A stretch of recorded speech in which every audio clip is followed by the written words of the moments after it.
Okay यहाँ पर एक मिस्टेक ये हुई कि अपन ने a1 इंटू मॉड जेड में से a1 कॉमन निकाला तो ये +1 नहीं आएगा, है ना। सबकी वैल्यू 2 2 रखी तो 2 कॉमन निकाला तो ये 2 मॉड जेड होगा। ठीक है यहाँ तक।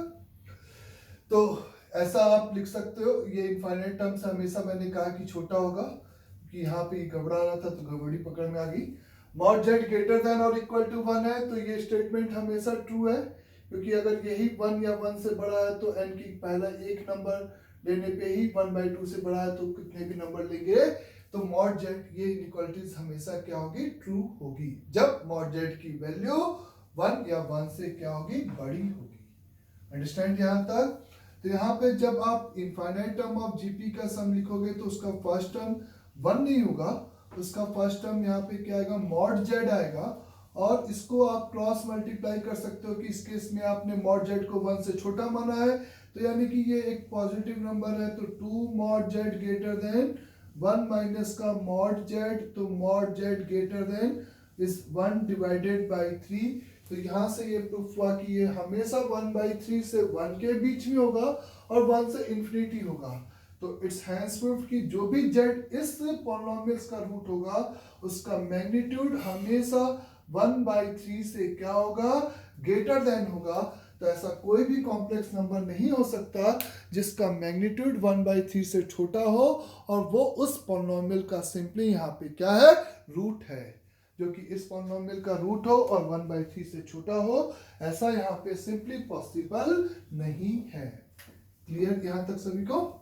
तो एक पॉलिनोमियल्स के रूट के मैग्नीट्यूड की जब भी बात होती है और इंटरवल में बात होती है तो हम इंटरवल में लाने के लिए मॉड पहले अप्लाई किए, फिर उसको अलग अलग मॉड से रिप्लेस किए और फिर अलग अलग मॉड में भी कोफिशिएंट्स को हटाए और फिर उस जीपी में अपन ने क्या काम किया, एन टर्म के जीपी को इनफाइनाइट टर्म से छोटा किया, लेकिन वो दो केसेस बनाते हुए ऐसा अपन ने प्रोसीड किया है। अंडरस्टैंड यहाँ तक। Now the locus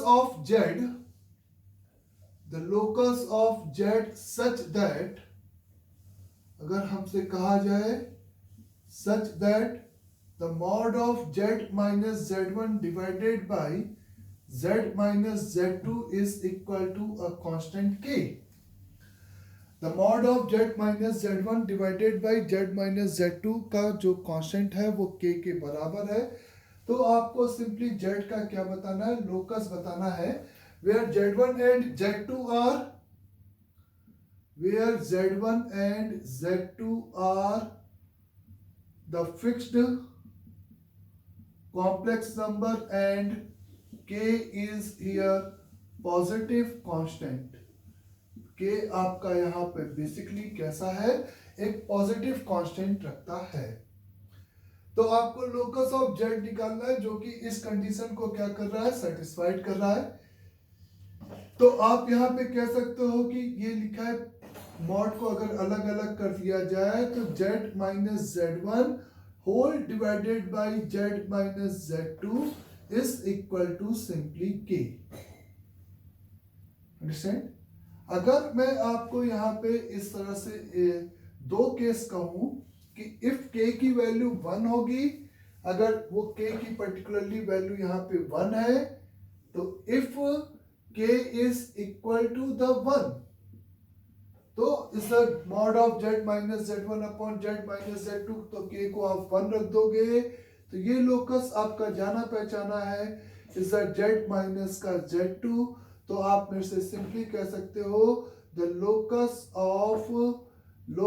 of z is क्या होगा बच्चे, perpendicular bisector of line joining simply z1 and z2। ये बात सभी को क्लियर।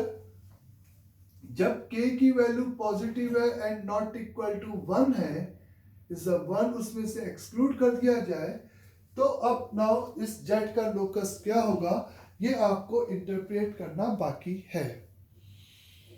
तो मेरा आपसे यही कहना है कि ये बेसिकली ऐसा लिखा है PA upon PB is equal to constant. जो वहां पे कांस्टेंट की वैल्यू 1 नहीं है, तो P का लोकस क्या होगा? जहां पर A एक फिक्स पॉइंट है जिसका कोऑर्डिनेट z1 है, B एक फिक्स पॉइंट है जिसका कोऑर्डिनेट z2 है, और ये तो PA अपॉन PB कांस्टेंट, तो आपको इलिप्स, हाइपरबोला और पैराबोला की याद आ सकती है। लेकिन ये बात आपको याद रखनी थी कि उसमें एक फिक्स पॉइंट और एक फिक्स लाइन से डिस्टेंस का रेशियो होता है, और जबकि यहाँ पे दो फिक्स पॉइंट से डिस्टेंस का रेशियो कांस्टेंट है। दो फिक्स पॉइंट से डिस्टेंस का रेशियो कांस्टेंट है, तो आप इलिप्स, हाइपरबोला या पैराबोला, आप कहोगे कि k1 नहीं है तो पैराबोला चला गया, और k 0 से 1 होगा तो इलिप्स, और k ग्रेटर देन 1 होगा तो हाइपरबोला, तो ये एकदम गलत इंटरप्रिटेशन होगा। यहाँ पे इस करेक्ट इंटरप्रिटेशन अभी करना बाकी है। तो मान लेते हैं कि A और B दो फिक्स पॉइंट है, P एक ऐसा पॉइंट है जो कि is a PA upon PB, यानी कि k/1, जहां पे k 1 नहीं है, इस तरह का रेशियो मेंटेन करते हुए मूव कर रहा है। तो अगर इस line joining A and B पर भी क्या ऐसे पॉइंट होंगे जो कि k/1 के रेशियो में A और B से दूरी रखेंगे? तो हम कहेंगे हाँ होंगे। एक इस Z1 और Z2 को, इस Z1 और Z2 को सिंपली इंटरनल डिवीजन पॉइंट होगा, और एक सिंपली यहाँ पर एक्सटर्नल डिवीजन पॉइंट होगा, जो कि इस AB को k/1 के रेशियो में इसे डिवाइड करेगा, और वो भी लोकस का पार्ट होगा, क्योंकि वहां से भी PA और PB का मतलब रेशियो आपका कितना है? k/1 है। अगर k आपका 0 से 1 है तो ऑब्वियस है कि ये आपका A के ज्यादा पास होगा, तो वो पॉइंट P1 एक यहाँ पे होगा और एक्सटर्नल डिवीजन इधर होगा। अगर यहीं पे k1 से बड़ा है तो वो मिड पॉइंट के इधर और एक्सटर्नल डिवीजन इधर, इसे डिवाइड करने वाला पॉइंट होगा। तो इस फिगर में P1 वो पॉइंट है जिसके लिए P1A डिवाइडेड बाय P2A की वैल्यू, अब ये P1B का वैल्यू अभी भी आपका किसके बराबर है? k के बराबर है। और P2 वो पॉइंट है जिसके लिए P2A अपॉन P2B का वैल्यू सिंपली k/1 के बराबर है। तो अगर ऐसा है, और ये एक और पॉइंट हम इस लाइन के पे, इस P1 और P2 के अलावा P3 तो नहीं होगा, इस प्लेन में एक और पॉइंट अगर हम ऐसा मान के चलते हैं, तो हम ये भी अगर k/1 है और ये भी k/1 है, तो हम बोल सकते हैं कि ये जो P ऑफ P1 है, लाइन जॉइनिंग PP1 है, वो इस एंगल APB की इंटरनल एंगल बाइसेक्टर होगी, और ये जो लाइन है वो इसी एंगल APB की सिंपली क्या होगी? एक्सटर्नल एंगल बाइसेक्टर होगी, क्योंकि इस ट्रायंगल में PAB ट्रायंगल के लिए इस साइड्स का रेशियो भी k/1, और ये अपोजिट साइड को सेम रेशियो में अगर डिवाइड कर रहा है तो ये इंटरनल, और यहाँ से ये k है, और यहीं से ये अगर k इधर से है, बोलो k इधर से है, और P2 ऑफ B अगर आपका 1 है, तो ये आपका एक्सटर्नल डिवीजन पॉइंट हो गया। और एक ही एंगल APB का इंटरनल और एक्सटर्नल एंगल बाइसेक्टर हमेशा यहाँ पे कितने एंगल पे इंक्लाइंड होगा? 90 डिग्री पे इंक्लाइंड होगा। तो आप कह सकते हो P वो पॉइंट है जो P1 और P2 पर एक कांस्टेंट एंगल सब्सटेंड करते हुए इसे मूव करेगा, और जिसका P1 P2 क्या हो जाएगा? एक सर्कुलर पाथ होगा बच्चे, एक सर्कुलर पाथ ऐसे आएगा जिसका P1 P2 विल भी क्या हो जाएगा? यहाँ पे सिंपली डायमीटर हो जाएगा। कहने का मतलब इस केस में the locus of point P is simply circle होगा। The locus of a point P is क्या होगा? सर्कल होगा, एक स्टेटमेंट। और the P1 and P2 are the diameter of circle होंगे। P1 and P2 are the diameter of the circle होंगे, और P1 and P2 होंगे कौन से पॉइंट? जो कि P1 and P2 are such that जो कि केस टू वन में ए और बी को क्या करेंगे, इंटरनल एंड एक्सटर्नली क्या करेंगे, डिवाइड करेंगे। तो P1 का पोजीशन वेक्टर अगर लिखना है तो इसका कोऑर्डिनेट Z1 है, इसका Z2 है, और ये केस टू वन के रेशियो में डिवाइड कर रहा है। तो के Z2 जैसे हम पोजीशन वेक्टर के लिए सेक्शन फॉर्मूला लगाते थे, उसी तरीके से Z1 Z2 are the simply position vector है। तो के Z2 प्लस का Z1 अपॉन के प्लस 1 ये आपका P हो गया, एंड P2 के लिए आप कह सकते हो के Z2 माइनस Z1 अपॉन के माइनस का 1। तो is the locus of point P is क्या होगा, सर्कल होगा जिसका P1 एंड P2 डायमीटर होगा, A एंड B डायमीटर नहीं होंगे। मैं फिर से रिपीट कर रहा हूं, A और B को इंटरनल और एक्सटर्नल डिवीजन में डिवाइड करने वाला वो पॉइंट इज द सिंपली यहाँ पर इज द डायमीटर बनेंगे A और B को। A और B वो PA अपॉन PB जो कांस्टेंट था, और जब कांस्टेंट की वैल्यू 1 नहीं थी तब आप इसके लोकस को यहाँ पर इस तरीके से सिंपली डिस्क्राइब कर रहे हो। आया सभी को समझ? तो ये एक स्टैंडर्ड फॉर्मेट होता है जिसमें भी हमें सिंपली z को x प्लस आयोटा y रखकर इस कंक्लूड करने की सिंपली जरूरत नहीं पड़ती है। अगर ये इस फॉर्मेट का कोई लोकस दे रखा है तो जिसको तुम डायरेक्टली इंटरप्रिएट कर सकते हो। जैसे तुमसे कहा गया है कि z minus 1 divided by z minus 3 is equal to the 2, then is the plot z in argand plane। वो सारे इन आर्गेंट प्लेन में आपको z को प्लॉट करना है जो कि इस कंडीशन को सिंपली यहाँ पे क्या करे, सेटिस्फाइड करे।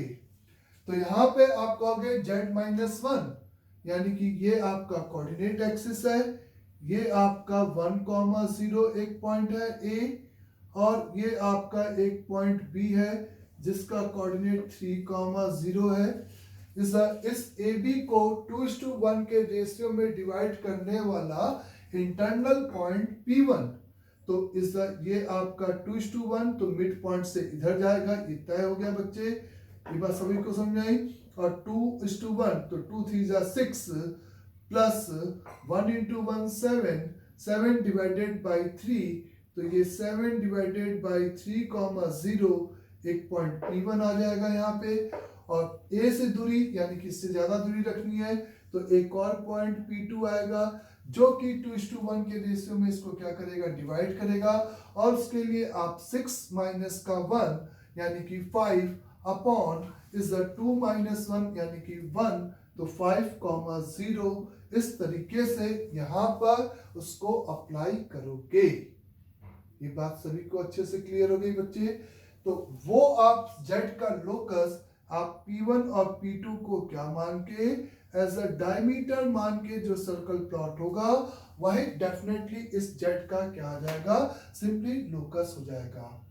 और जिसके सेंटर के कोऑर्डिनेट की बात करोगे तो P1 और P2 के मिड पॉइंट उसका सेंटर होगा, और रेडियस 5 और 7/3 इस तरीके से डिस्टेंस फॉर्मूला लगाते हुए तुम आराम से यहाँ पर आंसर कैलकुलेट कर सकते हो।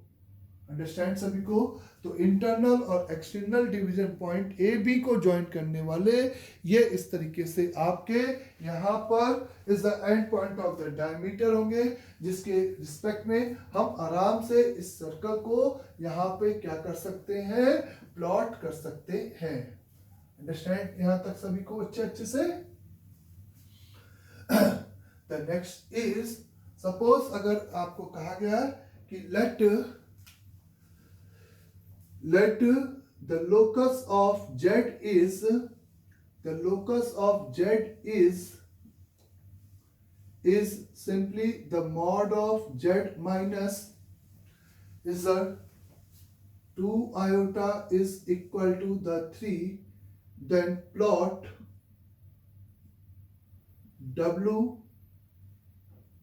complex number w such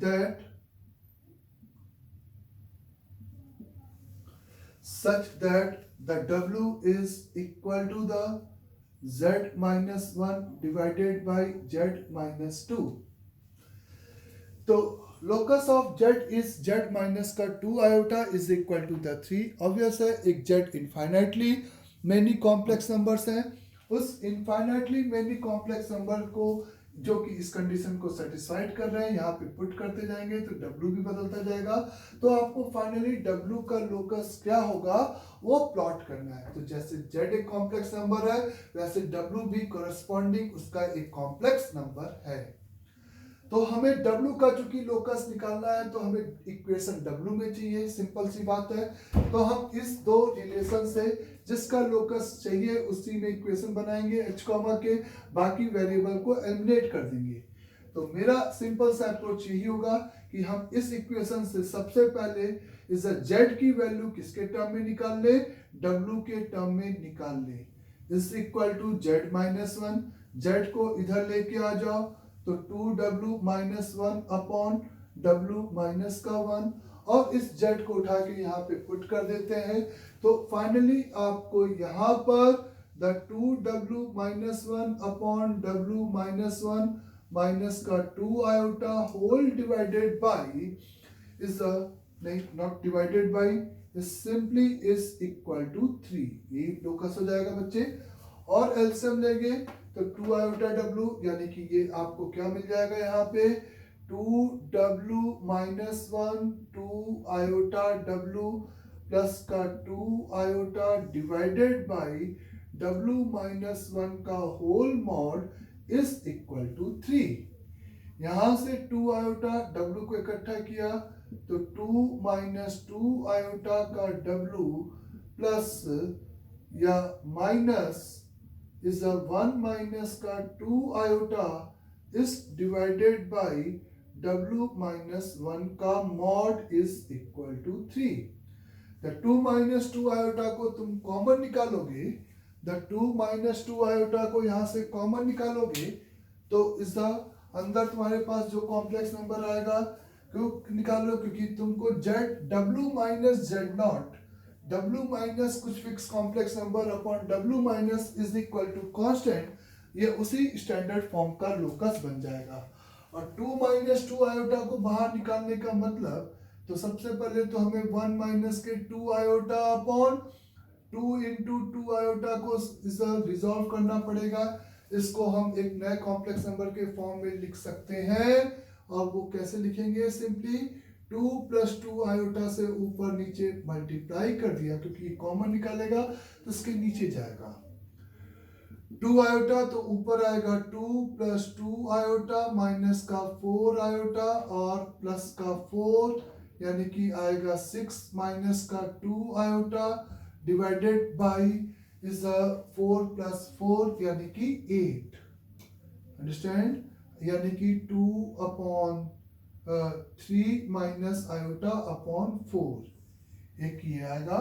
और 2 माइनस 2 आयोटा का जो कॉमन निकालोगे ये ना भूलने कि वो कॉमन मर गया, कॉमन निकाल के यहाँ पे 2 माइनस 2 रूट आयोटा का मैग्नीट्यूड इज 2 रूट 2 हो जाएगा इनटू में w minus 3 minus iota upon 4 divided by w minus 1 is equal to the 3 आएगा। सिंपली w माइनस का 3 minus iota upon 4 upon w minus 1 is equal the 3 divided by 2 root 2 1.4 यानी कि 2.8। तो 3 divided by 2.8 से छोटा इस आपका आंसर। इस तरीके से आप यहाँ पे आर्गन प्लेन में एक पॉइंट को प्लॉट करोगे जिसका कोऑर्डिनेट 1,0 होगा और जिसका कोऑर्डिनेट 3,4, 1/4 ये होगा और इसको 3/2 रूट 2 के इंटरनल, चूंकि ये वैल्यू आपकी 1 से बड़ी है तो ये आपका 3/4 माइनस के 1/4 इसको और इससे इंटरनल ये 1 से बड़ा है तो ये P1 यहाँ पे होगा, P2 इसी लाइन पे इधर होगा और P1 और P2 को डायमीटर मानकर ये सर्कल आएगा और and point of the diameter आप कैसे निकालोगे? सिंपल सेक्शन फॉर्मूला अप्लाई करके हम and point of the diameter वहां पे लिख सकते हैं। तो ये एक कॉन्सेप्ट होता है जिसमें mod of Z minus Z one और जेड टू प्योरली कॉम्प्लेक्स हो, ये जरूरी नहीं है, वो रियल भी हो सकते हैं, कुछ भी। तो जेड1 और जेड2 दो कॉम्प्लेक्स नंबर थे, तो उसकी कहानी को हम इस टाइप से यहां पे प्रोसीड कर सकते हैं। The locus of z such that is the mod of z minus z1 का square plus mod of z minus z2 का square is equal to the k। क्या होगा ये आपको इंटरप्रिएट यहाँ पे करने की जरूरत है। तो z माइनस z1 के मॉड का whole square plus z minus z2 के मॉड का होल स्क्वायर बराबर k का लोकस अगर आपको आइडेंटिफाई करना है तो आप सिंपली यहाँ पर ऐसे बोल सकते हो कि ये आपका लिखा हुआ है, ये आपका क्या लिखा हुआ है, simply is a mod z का स्क्वायर प्लस मॉड z1 का square minus is a minus के साथ z1 bar plus z bar z1 बोले प्लस मॉड z का स्क्वायर प्लस मॉड z2 का square minus z into z2 bar plus z bar into z2 is equal to k। ये आपका लिखा है 2 into mod z का whole square, यहां से आप z कॉमन निकाल दो, तो इन दोनों में से z कॉमन निकालोगे तो यहाँ पे आपको क्या मिल जाएगा, z1 प्लस z2 का कॉन्जुगेट माइनस z का conjugate z1 plus z2 is equal to, तो उधर एक कांस्टेंट आ जाएगा k माइनस मॉड z1 का स्क्वायर मॉड z2, क्योंकि z1 और z2 यहाँ पे सिंपली फिक्स्ड कॉम्प्लेक्स नंबर है। इस 2 से यहाँ पे अगर मैं डिवाइड कर दूं इस पूरे को तो 2 इसके नीचे आ जाएगा, 2 सिंपली यहाँ पे मॉड कॉन्जुगेट नहीं आएगा और 2 इस पूरे के नीचे इस तरीके से आएगा। बोले बच्चों, अगर इन 3 टर्म को हमें कंबाइंड करने की जरूरत है तो इसका ये मॉड z का स्क्वायर और ये इसी का कॉन्जुगेट, तो अगर मैं दोनों तरफ इस ऐड कर दूं z1 प्लस z2 के बाई 2 के मॉड का होल स्क्वायर और इधर भी is z1 plus z2 by 2 के मॉड का होल स्क्वायर, तो ये जो चारों टर्म्स हैं वो सिंपली आपका ऐड होकर क्या बन जाएंगे बच्चे, the z minus z1 plus z2 divided by 2 के मॉड का whole square. The z minus z1 plus z2 के बाई 2 के मॉड का होल स्क्वायर, और ये क्या हो जाएगा आपका, simply this is equivalent to the, यहां से आप 2 2 4, इस 2 का स्क्वायर 4, तो 2k minus is a mod 2 times हो जाएगा तो मॉड z1 माइनस z2 का होल स्क्वायर डिवाइडेड बाय 4, ऐसा कुछ आएगा। आप सिंपली पहले एलसीएम ले रहे हो, इसको पहले ओपन करोगे और इसके साथ जोड़ोगे माइनस कॉमन निकाल के, तो फाइनली ये आएगा जहां पे z1 और z2 आपके कैसे कॉम्प्लेक्स नंबर है, फिक्स्ड कॉम्प्लेक्स नंबर है, तो z1 प्लस z2 बाई 2 भी फिक्स्ड कॉम्प्लेक्स नंबर हो गया और k एक कांस्टेंट है। अगर यहाँ पर अब केसेस के लेके बोल सकते हो कि इफ k की वैल्यू, क्योंकि इक्वल के इधर एक पॉजिटिव नंबर है, इक्वल के इधर एक सिंपली पॉजिटिव नंबर है, क्योंकि मैग्नीट्यूड का होल स्क्वायर है तो उधर पॉजिटिव होगा तभी इक्वलिटी का मतलब है। तो if the k will be, अगर k विल बी क्या हो जाए, ग्रेटर देन और equal to the is a simply mod of z1 minus z2 का होल स्क्वायर डिवाइडेड बाय 2 से बड़ा हो जाए, तो ऑब्वियस है वो 0 हो जाएगा, तो 0 पॉइंट सर्कल हो जाएगा। देन लोकस ऑफ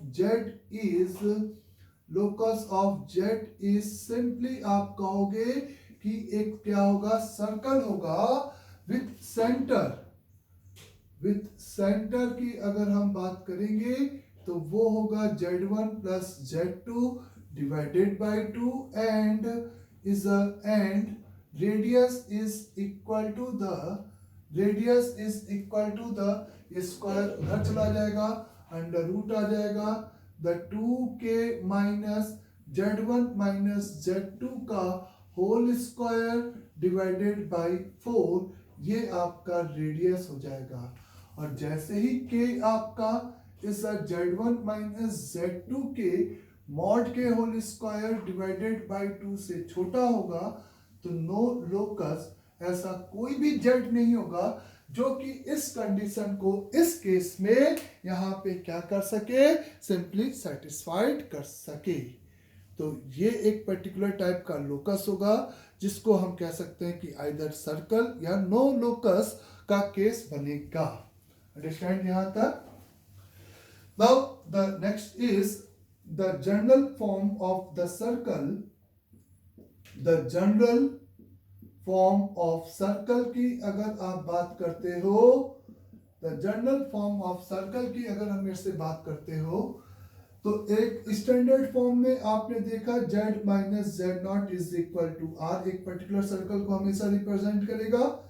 अगर बोथ साइड इसी का स्क्वायरिंग कर दें, ये सेंटर एंड रेडियस फॉर्म में इक्वेशन है, तो mod z square plus mod z naught का square minus z into z naught bar minus z bar into z not is equal to r square मिलेगा। तो mod z square minus z into z naught bar minus z bar into z naught plus mod z naught का square minus r square बराबर 0 मिलेगा। तो the general form of a circle में अगर आप लिखते हो तो जेड नॉट एक फिक्स कॉम्प्लेक्स नंबर है, ये एक कांस्टेंट हो गया, और आप ये नोटिस कर सकते हो कि ये प्योरली रियल कॉम्प्लेक्स नंबर है, ये रियल नंबर आपको दिखाई दे रहा है डिफरेंस। तो आप यहाँ पे the general form of the circle लिख सकते हो कि उसमें मॉड जेड का होल स्क्वायर होगा प्लस जेड इंटू ए का कॉन्जुगेट प्लस जेड का conjugate into a plus b बराबर 0, एक ऐसी इक्वेशन होगी where b is a real number होगा, बी एक रियल नंबर होगा। तो इस सर्कल का जो सेंटर होगा, इस सर्कल का जो सेंटर होगा वो माइनस का ए हो जाएगा, क्योंकि यहाँ पे जेड नॉट सेंटर था, माइनस का ए, और जो रेडियस होगा वो सिंपली आपका अंडर रूट ओवर, इसको आप b के बराबर करोगे तो r की वैल्यू आपको मॉड जेड नॉट यानी कि माइनस ए स्क्वायर माइनस का b, इस तरीके से वही आपका माइनस का g कॉमा माइनस का f हो गया, ये g square plus f square minus का c कांस्टेंट टर्म, आप जैसे 2D में रेडियस और सर्कल लिखते थे उसी से मिलता जुलता एक्सप्रेशन यहाँ पे मिलेगा। तो ये आपका एक general form of the circle हो गया कि ये जो चार टर्म्स अपीयर हो रहे हैं जिसमें b एक रियल नंबर है और ये ऐसे भी कि ये इसका कॉन्जुगेट है, तो ये रियल, तो ऑब्वियस है b is necessary to be real. तो सेंटर आपका माइनस है और इस तरह से रेडियस मॉड a का होल स्क्वायर, और a क्या है यहाँ पे, कॉम्प्लेक्स नंबर है, where a is simply, where a is यहाँ पर लिख लो कॉम्प्लेक्स नंबर है और b एक प्योरली रियल नंबर है। अंडरस्टैंड यहाँ तक सभी को अच्छे से?